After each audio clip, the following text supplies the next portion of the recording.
Hello and welcome to the Big Bang Theory podcast. My name's John. I'm here with my friend and colleague Dan. Hello. Dan, do you know who the real winners have been of the last two games? Who? I tell you who. Apple taxis. Oh, yeah?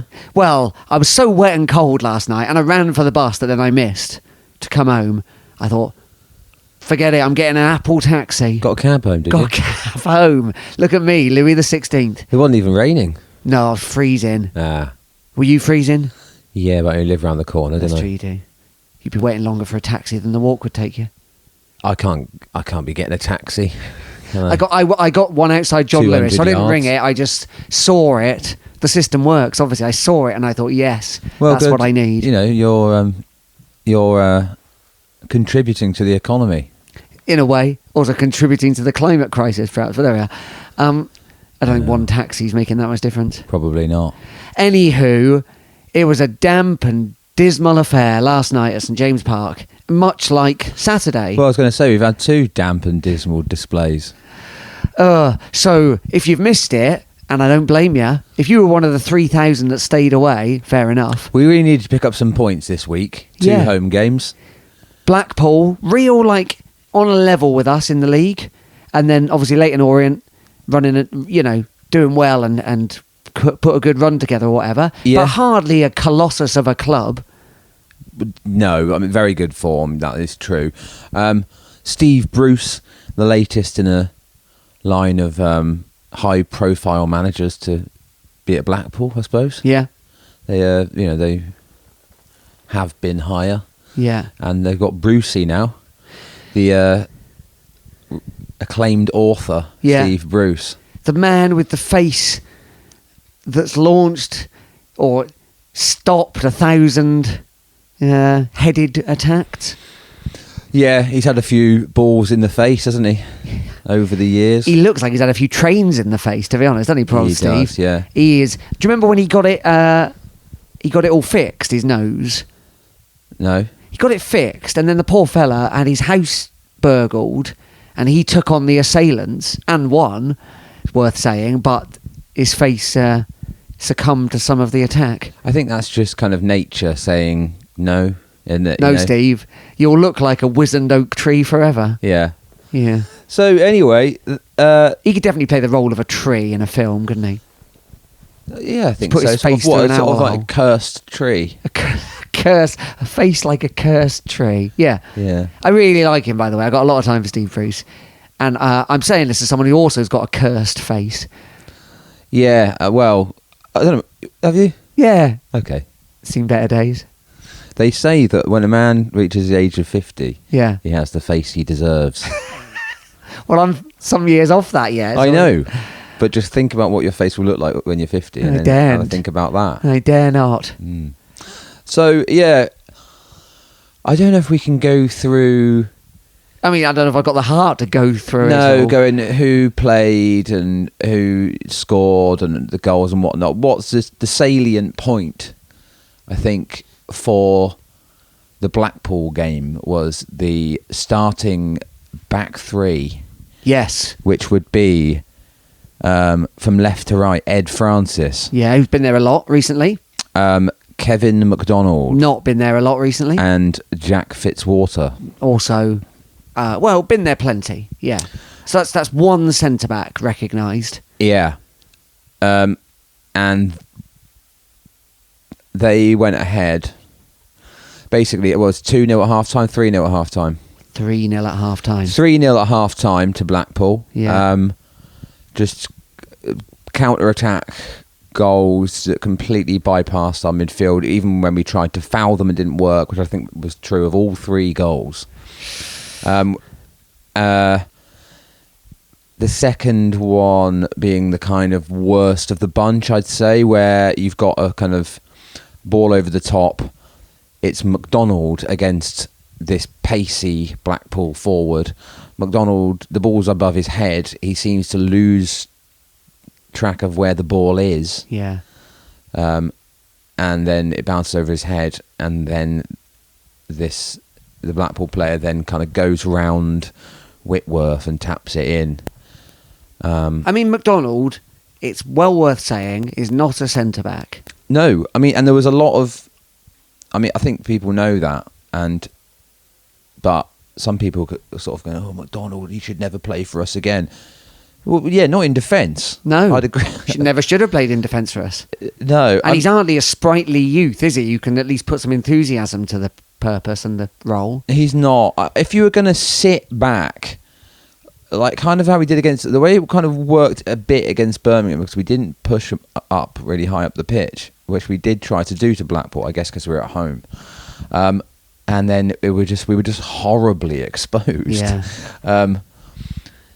Fitzwater went off injured at some point during the first half. Can't remember. He's definitely on for the first goal, but Yeah. I'm not sure exactly when. And he was replaced by Ryan Woods. Meaning, and to Caldwell's credit, he didn't put Woods at centre back.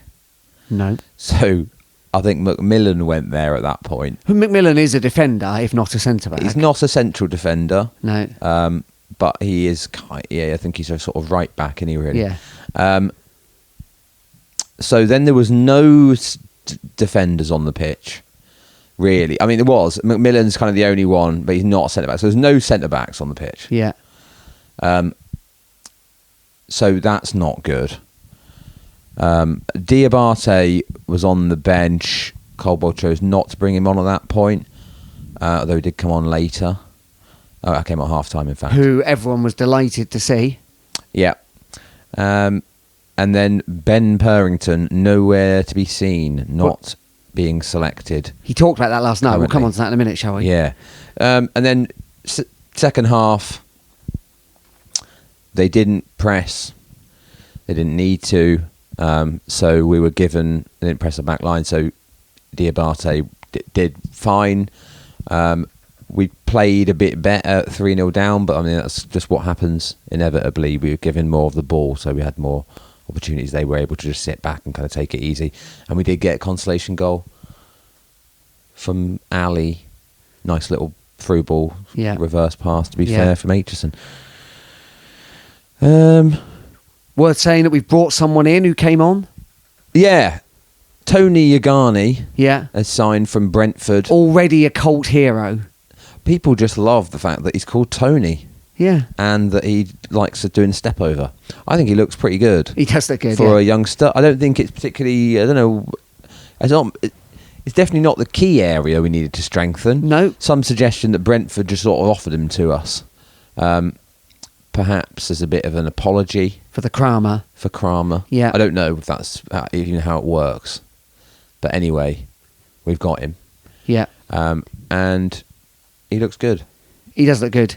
And his arrival has somewhat assuaged the departure of Kamari Doyle, who was on loan, gone back to Brighton, and then loaned back out to Crawley. I'm not totally sure why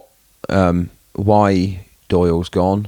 Well, he contributed some goals. I think what people Which are is a shame to disappointed about is that he has scored and he looked quite exciting when he's done well. He's clearly seemed to be a player that was like very useful in some situations, and in other situations kind of the last sort of player you'd want. Yeah. When you're up against it, everyone online calling him lazy. I just don't know if that's really fair. I just don't know if he's got the kind of, I don't know if he's like really added the kind of like discipline kind of element to his game. I don't know if he's lazy. I think he doesn't really know what. I think, to be honest, a lot of this, you could say a lot about this of a lot of the players.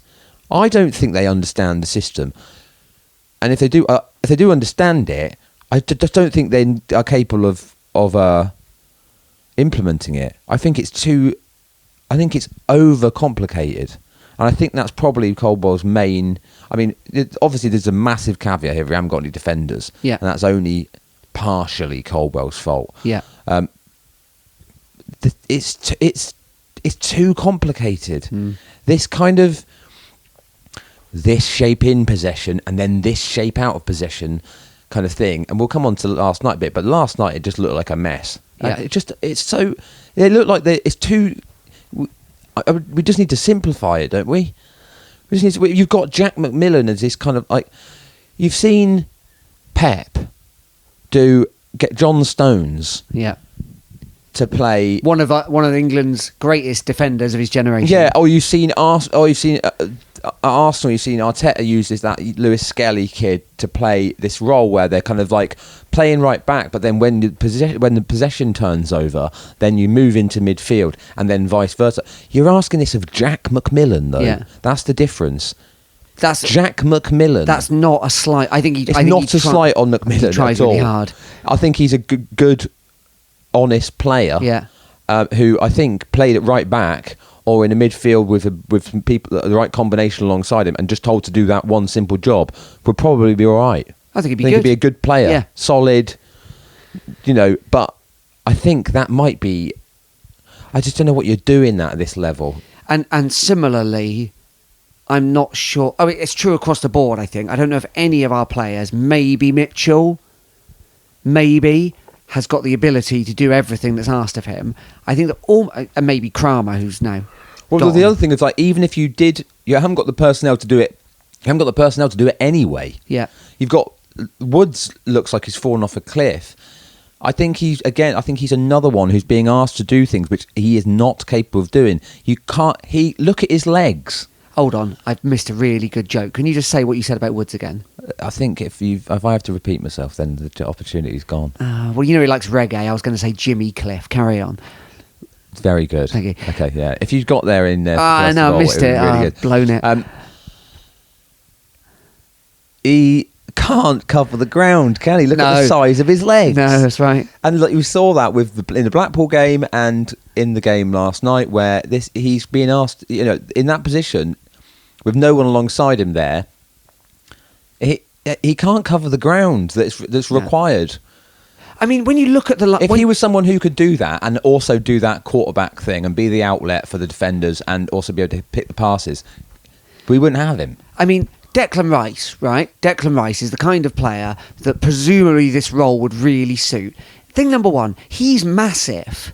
Like, people never talk about it. He's like 6'3". He's got long legs. He's got long legs. He's young. He's quick. He's got a real mind for like where the ball's probably going to go. Almost no one else in the world can do that. He's £100 million player. Ryan Woods, $1 million is an awful lot to us. That's what he was bought for by Hull, right? So you're like, this is the cream of the crop of the kind of player we can get. He's not able to do that role. I don't think so. No, he's not. I mean, he's not. It's a superhuman role. You look how much space there is between. It's almost like an oval, isn't it? It's like an egg shape in the middle, stretching from McGuinness at the peak of the egg. I don't know. I'm going with this shape thing, but you get the idea. And the centre backs caressing the base of the egg, Where the egg would sit in the egg box. where the egg would sit in the Or egg the egg box. cup. Yeah. Yeah. Any egg receptacle. Yeah. And then They're the only two.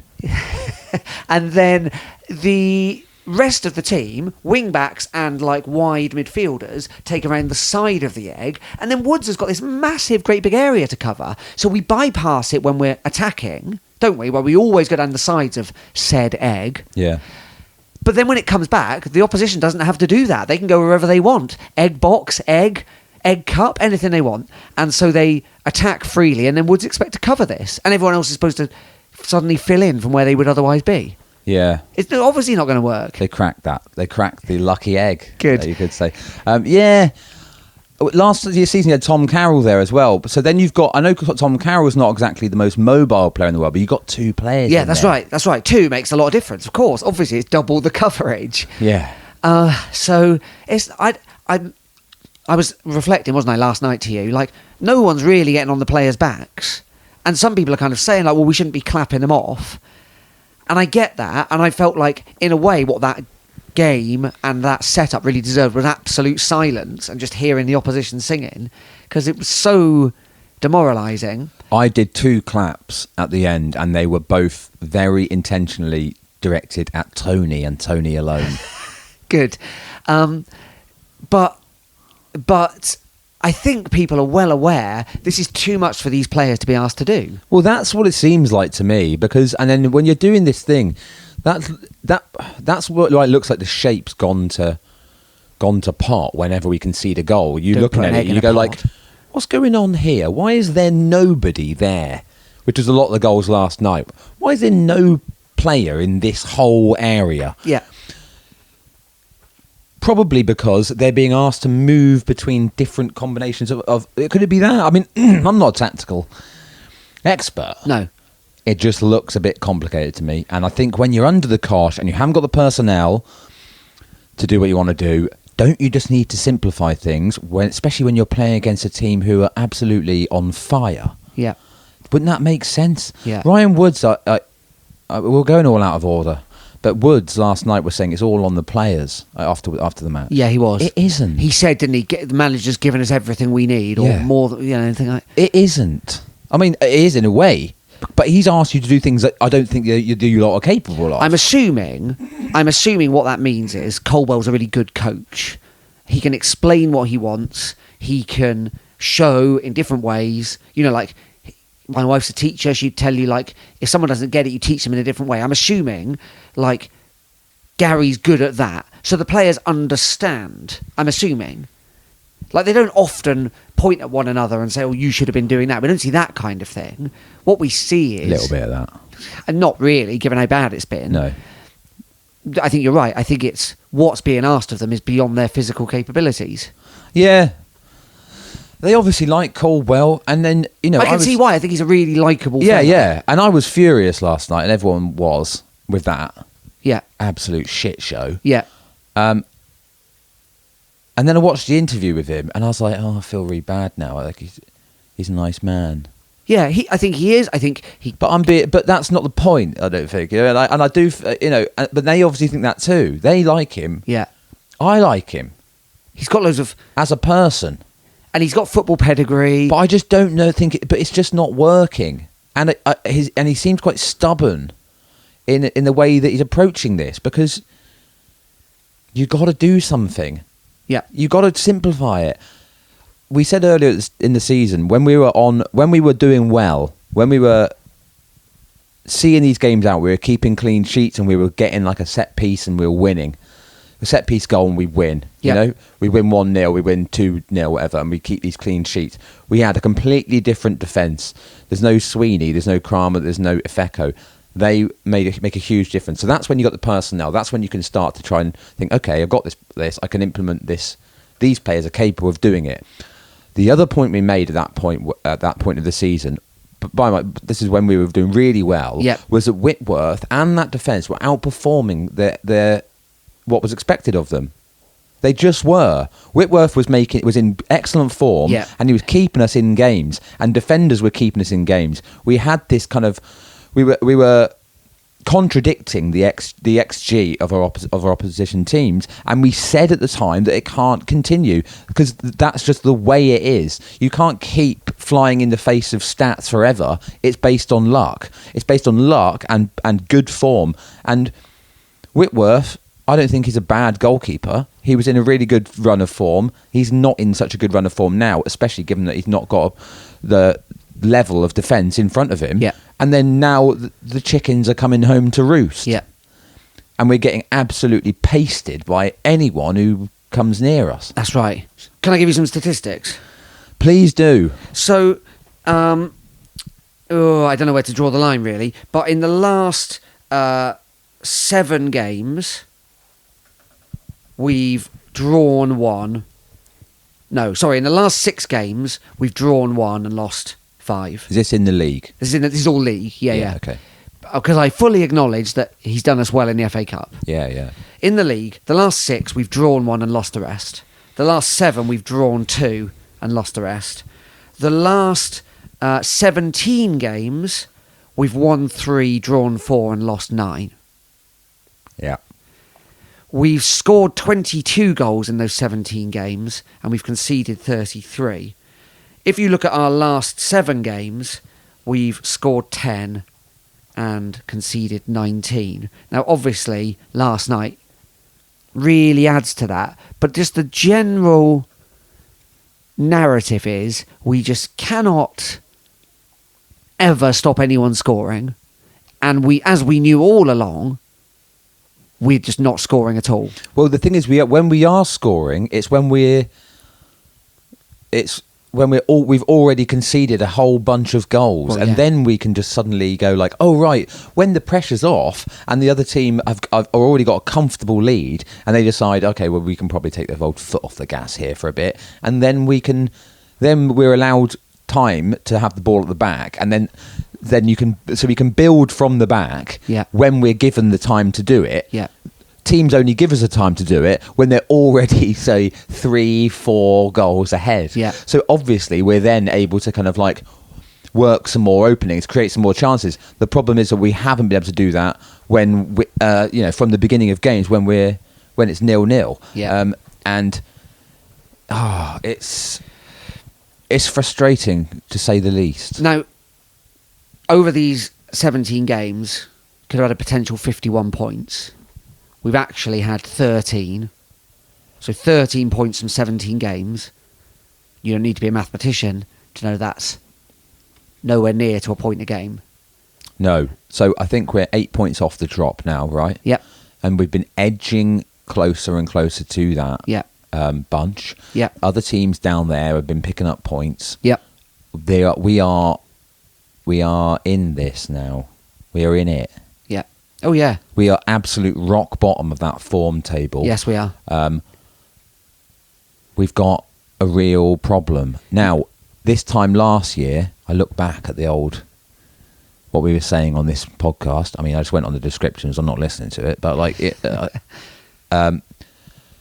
around this time last season, we picked up 4 points. And that was kind of where we started to claw our season back. Yeah. It was around this time. Everything's a little bit deferred this year, but it's the same thing happening basically. Yeah. Last year, we were able to bring in players who made a difference. Yeah. Given the injuries we've got, the long-term injuries, and the players that have left, Yeah. we've got to now bring in some players. I cannot see them. I mean, we know what the club are like in terms of like they don't want to sack anyone. Yep. We're about a week away from the end of the transfer window, so I think probably it'd be quite irresponsible given the state of our squad. Yeah. It'd be irresponsible to sack him now. Yeah. We've got to get those deals over the line. Yeah. And then if things don't improve, if they were going to make anything, they'd have to do it then, but they cannot do it now. But they won't anyway. But Well, so you're right, we're 17th in the league and we got 32 points. Burton are 21st, that's top of the relegation zone. They got 24, so that's 8 points. Our goal difference is, it's a bit better than those below us, not Peterborough directly below us, but not a lot if we keep losing by 4 goals. But my real concern is, we're 8 points ahead of Burton, we're only 12 points ahead of Shrewsbury, who are bottom. yeah, So all of those relegation zone teams, there's only 4 points between them. They've all pretty much changed managers. Bristol Rovers, I know Peterborough haven't, but we assume Ferguson will turn it round and they'll overtake us. You're right, we're not going to sack him transfer window. Also, then there's the Forest game, and he has been good in the Cup. Like, you can't deny that. He's been perhaps our best ever Cup manager. So we're not sacking him before Nottingham Forest. And fine, I get that. But then you're like, okay, soon we're down to 15 games left, 12 games left. If we're still sinking with 12 games left, we've lost to Forest. Let's assume that's happening, given everything. yeah, Also, don't think it helped us much. Forest lost at the weekend. They got thumped as well, didn't they? they did, yeah. Then the kind of mad suggestion they were going to win the league or could win the league is obviously over for them. Will they be thinking, let's have a cup? This is an easy chance to get us in the 4th round of the cup. You know what I mean? Like, we could get absolutely... We got absolutely trounced last night by Leyton Orient. Yeah. Wouldn't surprise me at all if we get beaten again by Stevenage at the weekend. They beat Wrexham last night, and that could be 3 or 4. The goal difference is suddenly massively reduced. We're completely demoralised. Tony, our one ray of light, thinks like, I'm not up for this. Yeah. Yeah. It's a bleak picture. It is a bit. We need... This isn't me going like, it's all awful. Like, there's obviously sometimes you're like, we can play really well. Ali, last night, showed that kind of determination he's got to get goals. I'm not being all like, this is completely awful. I just think we're going to get beaten in every match at the moment. Yeah, I mean, well, we are being beaten. We are being beaten in every match. We've got to what needs to happen immediately is we've got to sign some defenders now. Yes.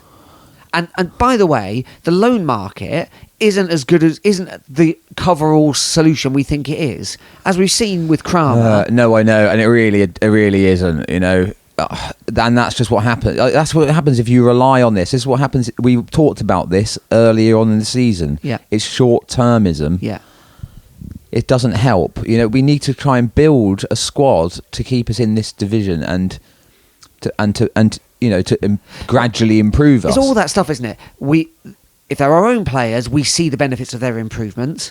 We see the value when they do leave, and we make money from them. They're not going to leave mid-season without us saying that's okay, etc., etc., etc. You know, yeah. You think about the promotion-winning team. Almost all of those players were our own. Yeah. Now we're like, you look around and you're like, crumbs. It's worrying. Yeah. It's all quite a worrying picture. We've got to get some defenders. We need to sign 2 centre-backs. Yeah. And we need to sign a centre-forward. Yes. This isn't something that, this everyone knows this. Caldwell knows this better than anybody. And,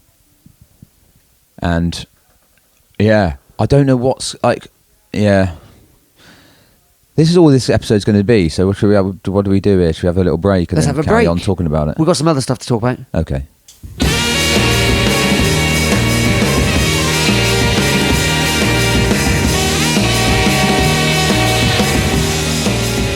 Welcome back to the Big Bang Theory podcast.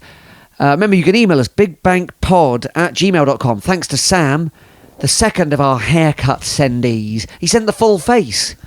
Full frontal. Thank you, Sam. Well, that helps because then we can tell whether the haircut actually suits the person or not. Yes. And, drum roll please, it does. Well done, Sam. Well played. Yeah, great hair. Great hair. Have a look at him. There he is. Look at him. Lovely. Nice plant in the background.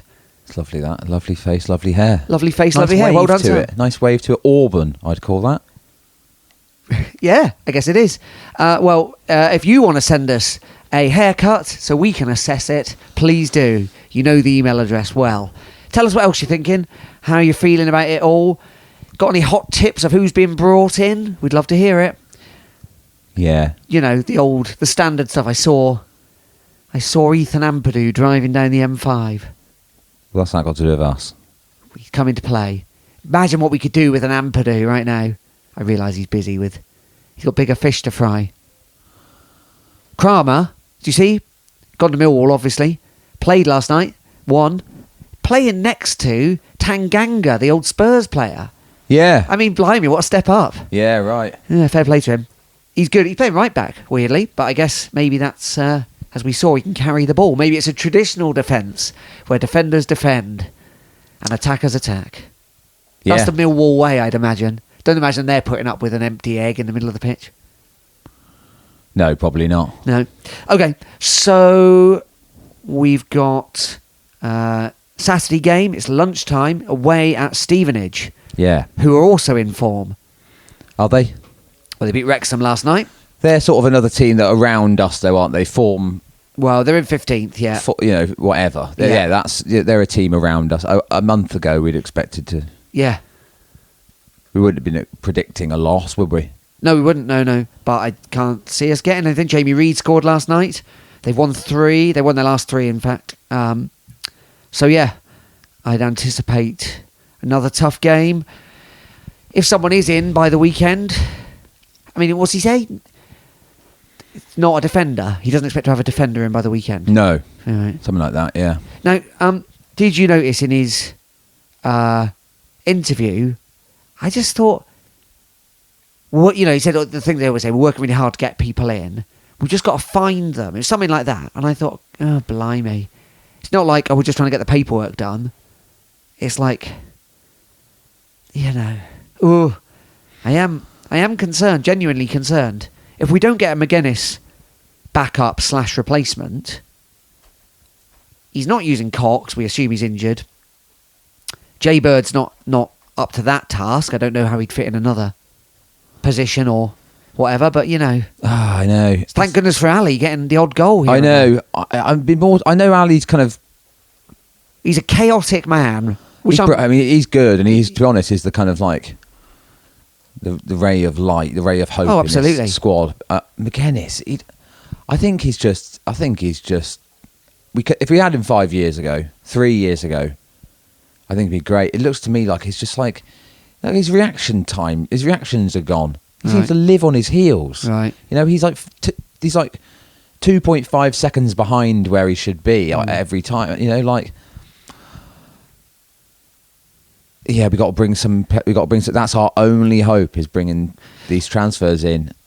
Yeah. Now you said that Gary's got the stubbornness about some things. Yeah, That seems to extend to Ben Purrington, who he said, he addressed it directly last night, didn't he? Yeah. Craig Bratt asked him direct, what's going on with Ben Purrington? People are asking. Well, he's not showing. This is a basic quote. He's not showing me in training why I should pick him. he said he's got to do more. Got to do more. Yeah, yeah. I mean, He's a defender. He's not old. well, that's the situation we're in. Is that there's a huge clamour for Ben Purrington to play, as if he's like kind of some sort of messiah. Yeah, but he would do a I job. know. He played, didn't he? He started a game the Not that other long day. ago. Yeah, I don't get it. Poor old Ed Francis. I really feel sorry for him. He's taken an absolute battering. He's not a I centre really back. feel bad for him. He's this young lad who's come up from the National League, Yeah. straight up to League One, Yeah, full of promise. who plays in centre midfield, and now is having to play in this back three, Yeah. and it, Yeah. and it isn't coping. It's no surprise. Of course he isn't. Why would he? Why would he? And I feel bad for him, because his confidence must be getting absolutely battered. Yeah.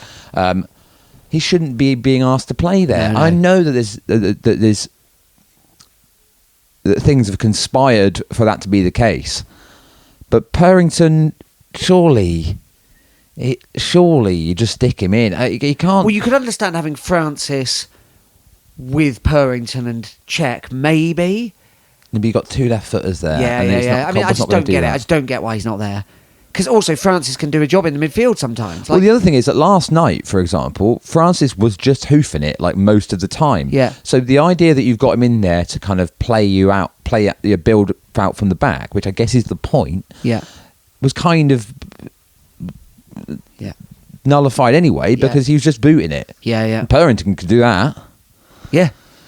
Yeah. I feel mystified by it. Yeah. But I'm assuming we're not going to see a lot of action, like you said, this week. Maybe a striker. It'll be a loan, though, won't it?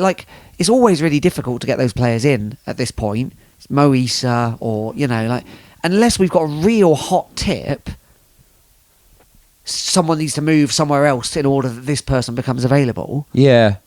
And again, it's partly our fault and partly not. One is over-reliance on lone players, do you Yeah. mean? And the other is injuries. We didn't... Sweeney and John Lee. John Lee being out for this amount of time is just very unfortunate. Sure. It is. But then the stubbornness about the style of play, that's the break point, isn't it? They're like, okay, well, we haven't got them, and that's a disaster for this way of playing. Same true with the attacking. Okay, well, I don't trust Sonny Cox to do Josh McGuinness's job. Well, get him to do a different job. Yeah. I know he's not fit at the minute, but it's a double-sided problem there. Yeah, I agree, yeah. Okay, well, I hope you've all dried and warmed out from last night. Hope the good people at Apple Taxis enjoyed the boost to their coffers. We should add that Caleb Watts has now signed his contract extension. Yeah. Which is, he didn't have his best game last night, but I think overall has been this season has been really good. Yeah. And I'm really pleased that we've got him for the rest of the season. I think he is someone that can make a difference. Yeah. And Gets a goal, makes something happen. he can definitely make things happen, and he's got a lot of energy. Yeah, that's good, isn't it? No, absolutely. Yeah. Okay, well, we'll be back after Stevenage, Yeah. which will be the FA Cup final preview, among other things. Nottingham Forest, of course, coming to town. It's not the FA Cup final. That's not what I mean, is it? FA Cup, fourth round. Fourth round. Fourth round Yeah. preview, Yes. as well as league. So we'll get on to that. And obviously by then the transfer window will be shut. Will it? Is it in the 2nd of February or something? Yeah, isn't it? that's right. Okay, right. So we'll be back in touch then. Yeah. Thanks for listening, everyone. We'll see you soon. My name's John. I've been here with my friend and colleague Dan. Cheers. See you soon.